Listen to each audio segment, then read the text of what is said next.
ഇത്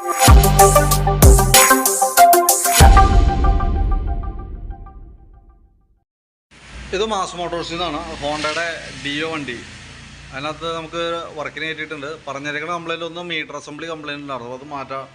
സ്പീഡോമീറ്ററിൻ്റെ cable മാറ്റിയിടാം. Break checkup, അതേപോലെ തന്നെ മിറർ കണ്ണാടി ലൂസ് ഉണ്ടായിരുന്നു, അപ്പോൾ അതൊന്ന് ടൈറ്റ്നെസ് പറഞ്ഞായിരുന്നു കേട്ടോ. അപ്പോൾ നമ്മളതിൻ്റെ ഫ്രണ്ട് ഭാഗം നമ്മൾ അഴിച്ചിട്ടുണ്ട്. അതിൻ്റെ മീറ്റർ അസംബ്ലി നമുക്ക് ഇതേപോലെ ഫുൾ അസംബ്ലി യൂണിറ്റ് ആയിട്ടാണ് മാറ്റേണ്ടത്. അതേപോലെ തന്നെ അതിൻ്റെ കേബിള് ഇല്ല, കേബിളും കൂടി മാറ്റണം. അതേപോലെ വീലിൻ്റെ ഉള്ളിൽ തന്നെ ക്രൗൺ പിനിയൻ, അങ്ങനെ crown pinion, meter cable, meter assembly, ഇതാണ് ആ സെക്ഷൻ വന്നത്. അപ്പോൾ അത് മാറ്റിക്കഴിഞ്ഞാൽ ആ ഭാഗം ക്ലിയർ ആയിക്കോളും. പിന്നെ നമ്മളതിൻ്റെ ഫ്രണ്ട് ബ്രേക്കും ബാക്ക് ബ്രേക്കും ചെക്ക് ചെയ്യുന്നുണ്ട്. അപ്പോൾ നമുക്ക് ഫ്രണ്ട് വീലിൽ നമ്മൾ അഴിച്ചിട്ടുണ്ട്, അതേപോലെ ബാക്ക് ബ്രേക്ക് കൂടി നമ്മൾ ചെക്ക് ചെയ്യണ നോക്കുന്നുണ്ട്. അപ്പോൾ അതിനകത്ത് ബ്രേക്ക് അഡ്ജസ്റ്റിങ് മാക്സിമത്തിലേക്ക് ആയി കിടക്കുന്നുണ്ട്, ഫുള്ളായിട്ട് തീർന്നേക്കാണ് കേട്ടോ. ഇതാണ് അതിൻ്റെ ഇൻഡിക്കേഷൻ മാർക്ക്, മാക്സിമം അഡ്ജസ്റ്റിങ് കഴിഞ്ഞാലാണ്. അപ്പോൾ ബ്രേക്കിൻ്റെ കേസ് ചെയ്യുമ്പോൾ ബാക്ക് ബ്രേക്ക് ലൈനറും മാറ്റണം. അതേപോലെ തന്നെ ഫ്രണ്ടിലെ ബ്രേക്ക് ലൈനറും മാക്സിമം അതിൻ്റെ ഉപയോഗം കഴിഞ്ഞാലാണ്. ഇത് കമ്പനി ലൈനറൊന്നുമല്ല, ഡ്യൂപ്ലിക്കേറ്റാണ്. അതും ഫുള്ള് തീർന്ന ഒരവസ്ഥയിലാണ് കേട്ടോ. അതേപോലെ തന്നെ ബ്രേക്കിൻ്റെ കേബിളുകൾ, ബ്രേക്ക് പിടിച്ചാൽ കിട്ടില്ല. കാരണം എന്താ വെച്ചാൽ അതിൻ്റെ ഔട്ടർ വലിഞ്ഞിട്ട് കേബിൾ അതിനുള്ളിൽ ഔട്ടറിനോട് ചേർന്ന് നിൽക്കുക. അപ്പോൾ സ്വാഭാവികമായിട്ടും ബ്രേക്ക് പിടിക്കുമ്പോൾ നമുക്ക് പെഡൽ കാണിക്കും, പക്ഷേ വണ്ടി ബ്രേക്ക് കിട്ടാത്തൊരു സിറ്റുവേഷനാണ്. അപ്പോൾ ബ്രേക്ക് കേബിളും കൂടി മാറ്റിയിടണം, എന്നാലാണ് ബ്രേക്ക് കറക്റ്റ് ആവുള്ളൂ.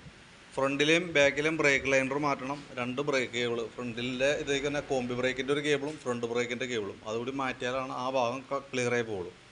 അതേപോലെ തന്നെ ഫ്രണ്ടിലത്തെ ഈ ഷോക്കിൻ്റെ ഇവിടുത്തെ ബുഷ് നമ്മൾ അഴിക്കുമ്പോൾ തന്നെ ഇങ്ങനെ ചാടി പോകുന്നൊരു അവസ്ഥയിലാണ്. ആ ബുഷ് സെറ്റ് ഒന്ന് ചേഞ്ച് ചെയ്തിടാം. ലിങ്കിൻ്റെ ബുഷുകൾ വേറെ പ്രശ്നമൊന്നുമില്ല, അതൊന്ന് ജസ്റ്റ് ഒന്ന് ഗ്രീസ് ചെയ്തിട്ടാൽ മതി. അതേപോലെ തന്നെ വണ്ടി നമ്മൾ ഓടിച്ചു നോക്കുന്ന സമയത്ത് ഫ്രണ്ടിൽ നിന്ന് ഒരു അടി ഉണ്ടായിരുന്നു. നമ്മൾ നോക്കുമ്പോൾ അതിൻ്റെ ഹാൻഡിലിൻ്റെ ബെയറിങ്, അതായത് കോൺസെപ്റ്റ് എന്ന് പറഞ്ഞ ഒരു ബെയറിങ് അതിൻ്റെ ഉള്ളിൽ, ആ ഹാൻഡിൽ നമ്മൾ അങ്ങോട്ടും ഇങ്ങോട്ടും തിരിക്കുമ്പോൾ അതിനോട് ആ കണക്ഷൻ വരുന്ന ആ ജോയിൻറ്റിൽ തന്നെ ബെയറിങ്, ആ ബെയറിങ് അഡ്ജസ്റ്റ് ചെയ്യാൻ പറ്റുന്ന ടൈപ്പ് ബെയറിങ് ആണ്. ഇപ്പം നല്ല രീതിയിൽ അടിയുണ്ട് അതിന് കേട്ടോ. കാരണം അതല്ലെങ്കിൽ നമ്മൾ ബാക്കിയത്തെ വർക്ക് കംപ്ലീറ്റ് ചെയ്ത് നമ്മൾ ഓടിച്ചു നോക്കുമ്പോൾ സ്വാഭാവികമായിട്ട് ഫ്രണ്ടിൽ നിന്ന് അടി വരുമ്പോൾ സ്വാഭാവികമായിട്ട് നമുക്ക് ഡൗട്ട് അടിക്കുക എന്തുകൊണ്ടാണെന്നുള്ളത്. നിലവിൽ കോൺസെപ്റ്റിൻ്റെയാണ് കംപ്ലയിൻറ്റ്. അപ്പോൾ നിലവിൽ അത് നമുക്കൊന്ന് അഡ്ജസ്റ്റ് ചെയ്തിട്ട് നോക്കാം, അതായത് ടൈറ്റ് ചെയ്ത് നോക്കാം. അപ്പോൾ കുഴപ്പമില്ല, ഈ രീതിയിൽ ഉപയോഗിക്കാൻ പറ്റുകയാണെങ്കിൽ അങ്ങനെ തന്നെ കണ്ടിന്യൂ ചെയ്യാം. അതല്ലെങ്കിൽ ആ ബോൾ റൈസർ, അതായത് കോൺസെപ്റ്റ് എന്ന് പറയുന്ന യൂണിറ്റ് മാറ്റേണ്ടി വന്നേക്കൂട്ടോ. ഇപ്പം നമുക്ക് ചെയ്തില്ലെങ്കിലും കുഴപ്പമൊന്നുമില്ല. പക്ഷേ നിലവിൽ നമ്മൾ ചെയ്യുന്ന വർക്കുമായിട്ട് അതിന് യാതൊരു ബന്ധമില്ല. അത് മുകളിൽ ഹാൻഡിൽ ബെയറിങ്ങുമായിട്ട് വരുന്ന സംഭവമാണ് കേട്ടോ.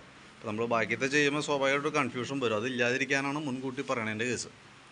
ഇപ്പം നമ്മൾ ചെയ്യുന്നവർക്ക് സ്പീഡോമീറ്റർ മാറ്റുന്നുണ്ട്, മീറ്റർ അസംബ്ലി നമ്മൾ ഓർഡർ ചെയ്ത് വരുത്തിയിട്ടുണ്ട്, അത് മാറ്റുന്നുണ്ട്. അതിൻ്റെ സ്പീഡോമീറ്ററിൻ്റെ കേബിൾ മാറ്റുന്നുണ്ട്. വീലിൻ്റെ ഉള്ളിൽ തന്നെ ഈ ക്രൗണ് പിന്നിയൻ സെറ്റ് മാറ്റുന്നുണ്ട്. അതേപോലെ തന്നെ ബ്രേക്കിൻ്റെ കേസ് പറഞ്ഞേക്കണതുകൊണ്ട് തന്നെ ഫ്രണ്ട് ബ്രേക്കും ബാക്ക് ബ്രേക്കും ലൈനർ നമുക്ക് മാറ്റാറായിട്ടുണ്ട്. 2 ബ്രേക്ക് കേബിൾ മാറ്റാറായിട്ടുണ്ട്. പിന്നെ ഫ്രണ്ട് വീൽ അഴിക്കുമ്പോൾ ഈ ഗ്രീൻ ബുഷ് കംപ്ലയിൻ്റ് ഉള്ള കാരണം അതുകൂടി മാറ്റുന്നുണ്ട് കേട്ടോ. കോൺസെപ്റ്റിൻ്റെ കംപ്ലയിൻറ്റ് നമ്മുടെ ശ്രദ്ധയിൽപ്പെട്ടപ്പോൾ നമ്മൾ നിങ്ങളുടെ മുമ്പിൽ അവതരിപ്പിച്ചു എന്നുള്ളൂ. എൻ്റെ സംഭവം ഉണ്ട് എന്നറിയാൻ വേണ്ടിയിട്ട് കേട്ടോ.